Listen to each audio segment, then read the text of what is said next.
जगातील सर्वाधिक उंचीच्या शिखरावर म्हणजेच माउंट एव्हरेस्टवर जिथं एकदा चढणंही जिकरीचं असतं, तिथं अप्पा शेर्पानं गेल्या 21 वर्षात तब्बल 21 वेळा एव्हरेस्टच्या माथ्यावर आपलं पाऊल ठेवलंय. पाहुयात अप्पा शेर्पाच्या कामगिरीवर माझा सहकारी वैभव परबचा एक खास रिपोर्ट.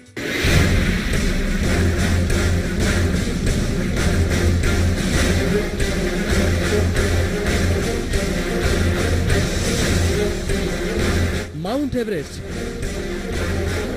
जगातलं सर्वाधिक उंचीचं शिखर. एव्हरेस्टचं शिखर जिथे एकदा चढणंही जिकिरीचं असतं, तिथे नेपाळच्या अप्पा शेर्पानं या एव्हरेस्टच्या माथ्यावर तब्बल 21 वेळा आपलं पाऊल ठेवलंय.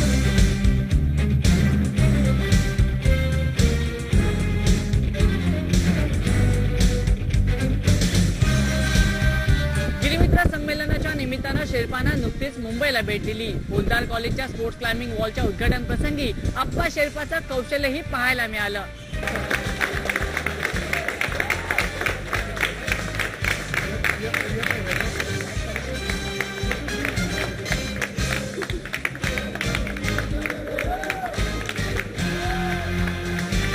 बर्फाळ वाटा, अरुंद पण खोल अशा दऱ्या, बर्फाच्या भिंती आणि अवघड चढणी पार करत या हिममानवानं माउंट एव्हरेस्ट तब्बल 21 वेळा पादाक्रांत करण्याची किमिया केली आहे.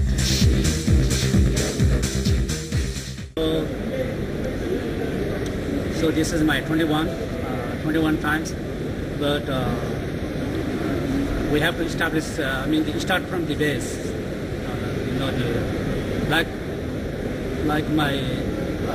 Like my life. I become a porter, then trekking guide, then climb another small peaks up to 8,000 meters, small mountain pass, then Everest. So I do it step by step. अप्पा शेर्पा उर्फ लाखपा तेनजिंग शेर्पा मूळचा नेपाळचा असल्यानं हिमालयाच्या कुशीतच लहानाचा मोठा झाला. ज्या कोवळ्या वयात मुलांच्या हातात वही पुस्तकं पाहायला मिळतात, त्या वयात अप्पानं मात्र लोकांचं ओझं उचलण्याचं काम सुरू केलं. अप्पा अवघ्या 12 वर्षांचा असताना त्याच्या कुटुंबावर मोठं संकट कोसळलं. अप्पाच्या वडिलांचं निधन झालं.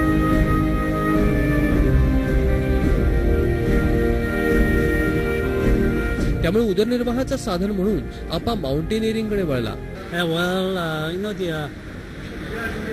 So when I was age of 12, so at that time I used to go to school, but unfortunately my father was passed away when I was age of 12. Then I had to quit my school because I need to support for my family. Then I went to trekking for carrying the loads into the porter. Mountaineering साठी येणाऱ्या लोकांना मार्गदर्शन आणि त्यांचं ओझं वाहण्याचं काम अप्पानं सुरू केलं. 1990 मध्ये अप्पानं सर्वप्रथम गिर्यारोहक पथकाचं सामान घेऊन एव्हरेस्टच्या शिखरांवर आपला झेंडा रोवला.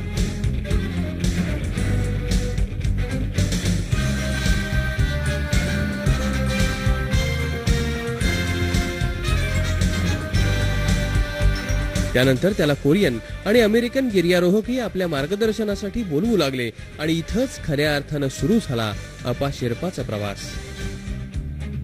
या प्रवासादरम्यान अप्पानं एक ना अनेक मानाचे तुरे आपल्या शिरपचात खोवले. या विक्रमानंतर अप्पानं आता इथंच थांबण्याचा विचार सुरू केलाय आणि त्याचं पुढचं आयुष्य समाजसेवेसाठी वाहण्याचा त्याचा निर्धार आहे. दुर्गम भागातल्या गोरगरीब मुलांच्या शिक्षणाचा वेढा अप्पानं उचललाय. त्याचबरोबर क्लीन माउंटेनिअरिंगची मोहीम राबवण्याचाही अप्पाचा विचार आहे. आज तुमच्या आमच्यासारखे अनेक लोक ट्रेकिंगला जातात किंवा पिकनिक स्पॉट्सला भेट देतात, पण आपल्यामुळे प्रदूषण होऊ नये यासाठी आपण किती काळजी घेतो याचा आता आपल्याला विचार करावा लागेल.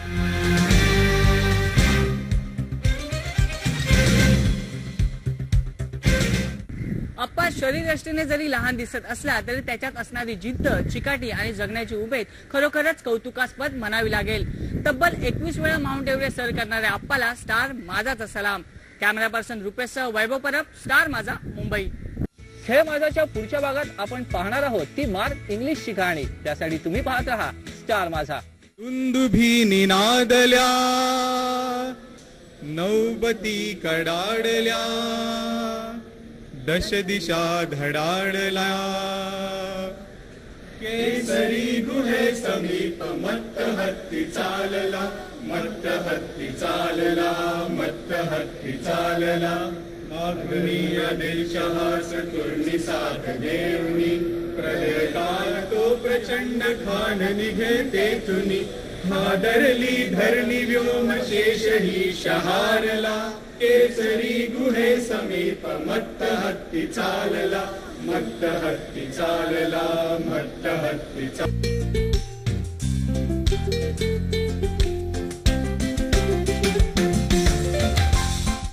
गिर्यारोहणात एव्हरेस्टचं आव्हानच इतकं मोठं असतं की प्रसंगी भले भले गिर्यारोहकही त्याच्याकडे आपली पाठ फिरवतात.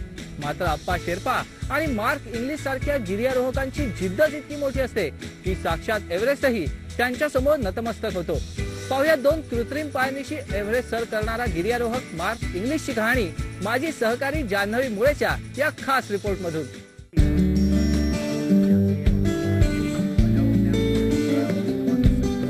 15 मे 2006 याच दिवशी मार्क इंग्लिशनं एव्हरेस्ट सर केलं. खरं तर त्याआधी आणि नंतरही अनेकांनी या दुर्गम शिखराची चढाई केली आहे. पण मार्क या सगळ्यांपेक्षा वेगळा आहे. कृत्रिम पायांच्या आधारानं माउंट एव्हरेस्ट पादाक्रांत करणारा मार्क पहिला गिर्यारोहक आहे. To climb Mount Everest, there's nothing magic. It's just a lot of work. It's a lot of focus. It is. Do you really want it? And if you do want it enough, then you learn, you work as smartly as you can, but it's hard. And so anything is possible, but you have to try. मार्कच्या साहसाची कहाणी सुरू होते New Zealand पासून. Mountaineering, trekking, adventure sports हे जणू न्यूझीलँडर्सच्या रक्तातच भिनलेत. मार्कचाही त्याला अपवाद नाही, पण नियतीनं त्याच्यासाठी काही वेगळंच लिहून ठेवलं होतं.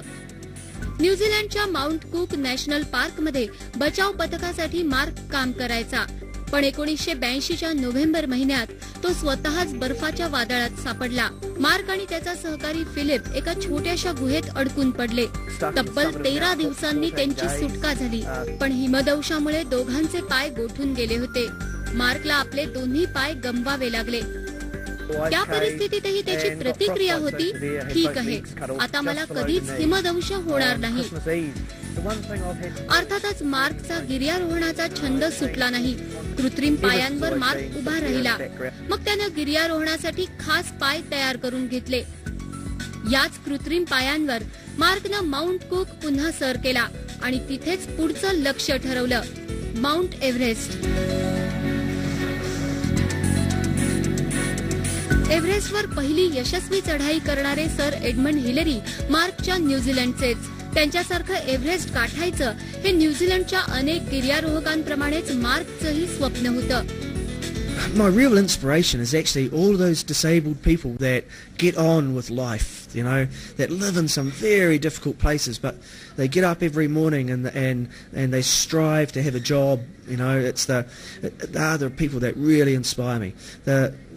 When I was growing up, you know, the great mountaineers of the world, and of course Sir Edmund Hillary, a huge inspiration. एरवी कसलेल्या गिर्यारोहकांसाठीही एव्हरेस्ट चढाई सोपी नसते. हिमालयातला गारठा, बर्फवृष्टी, अनियमित हवामान आणि सर्वात महत्वाचं म्हणजे एवढ्या उंचीवर ऑक्सिजनची कमी. या आव्हानांपेक्षाही अनेक वेगळी संकट मार्कच्या वाटेत उभी राहिली. He's losing his voice in the thin air, but his new carbon fiber legs are working well. सगळ्या अडथळ्यांवर मात करत मार्कनं अखेर एव्हरेस्टवर पाऊल ठेवलं.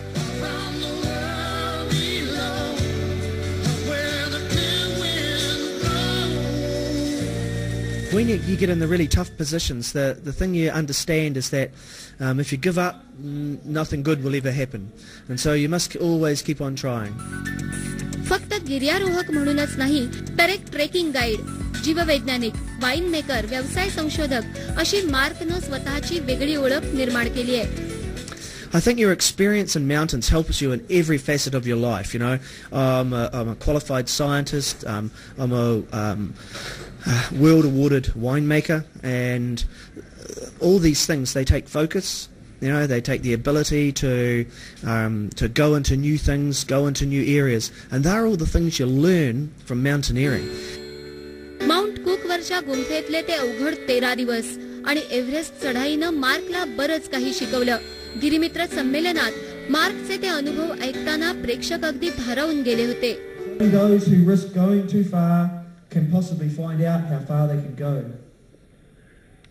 Is that you make sure that you're not just the equal of your next mountain, but that you're greater than the equal of your next mountain. Thank you.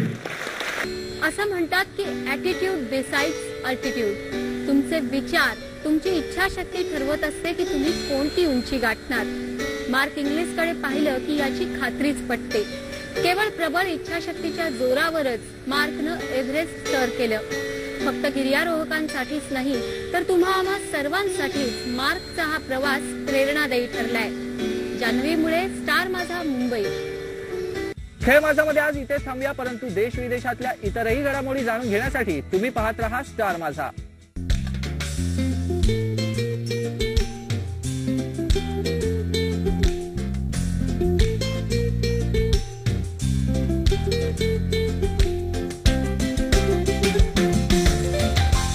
Malvan पाण्यामध्ये किल्ला शिरुबा आत कसा शिरला. मालवण पाण्यामध्ये किल्ला शिरुबा आत कसा शिरला. आता हेच गाणं दुसऱ्या चालीवर. किल्ला दिसे मनोहर